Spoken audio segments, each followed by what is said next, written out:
Capítulo 8. Naquele mesmo dia, o rei Xerxes entregou à rainha Ester os bens de Amã, inimigo dos judeus. Então Mardoqueu foi trazido à presença do rei, pois Ester havia contado ao rei que ele era seu parente. O rei tirou do dedo o anel com o selo real que ele havia tomado de volta de Amã e o entregou a Mardoqueu.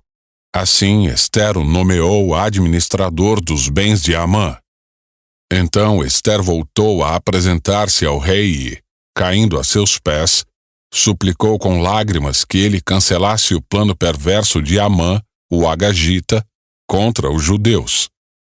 Mais uma vez o rei estendeu o cetro de ouro para Ester. Ela se levantou e ficou em pé diante dele. Disse ela: "Se parecer bem ao rei, se conto com seu favor, se o rei considerar correto e se o tenho agradado, que seja publicado um decreto anulando as ordens de Amã, filho de Amedata, o Agagita, para aniquilar os judeus em todas as províncias do rei. Pois como eu suportaria ver meu povo passar por tal calamidade? Acaso poderia assistir à destruição de minha família?" O rei Xerxes disse à rainha Ester e ao judeu Mardoqueu: "Entreguei a Ester os bens de Amã e ele foi enforcado porque tentou destruir os judeus.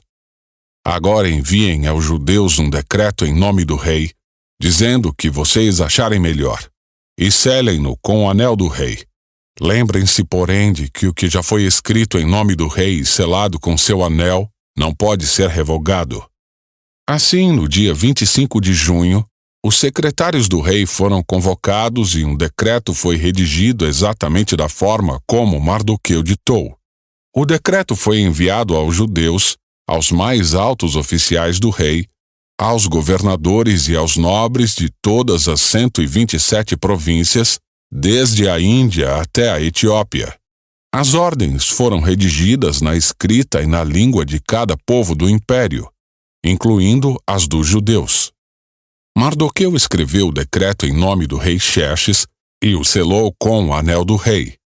Enviou as cartas por mensageiros montados em cavalos velozes, criados nas estrebarias do rei. O decreto do rei concedia aos judeus de todas as cidades autoridade para se reunirem e defenderem a própria vida. Permitia que destruíssem, matassem e aniquilassem qualquer exército de qualquer nacionalidade ou província que os atacasse, ou a seus filhos e esposas. Também permitia que tomassem os bens de seus inimigos. A data marcada para que isso acontecesse em todas as províncias do rei Xerxes era 7 de março do ano seguinte. Uma cópia do decreto devia ser publicada como lei em cada província e proclamada a todos os povos, a fim de que os judeus estivessem preparados para se vingar de seus inimigos na data marcada. Por ordem do rei, os mensageiros saíram a toda pressa, montados em cavalos velozes, criados nas estrebarias do rei. O decreto também foi proclamado na fortaleza de Suzã. Mardoqueu saiu da presença do rei vestido com trajes reais em azul e branco, uma grande coroa de ouro e um manto de linho fino e tecido vermelho. E o povo de Suzã comemorou alegremente o novo decreto. Os judeus se encheram de felicidade e alegria e foram honrados em toda parte. Em cada província e cidade, em cada lugar aonde o decreto do rei chegava, os judeus se alegravam muito e comemoravam com grandes banquetes, festas e feriados. Muitos que pertenciam a outros povos do império se tornaram judeus, porque temiam o que os judeus pudessem fazer com eles.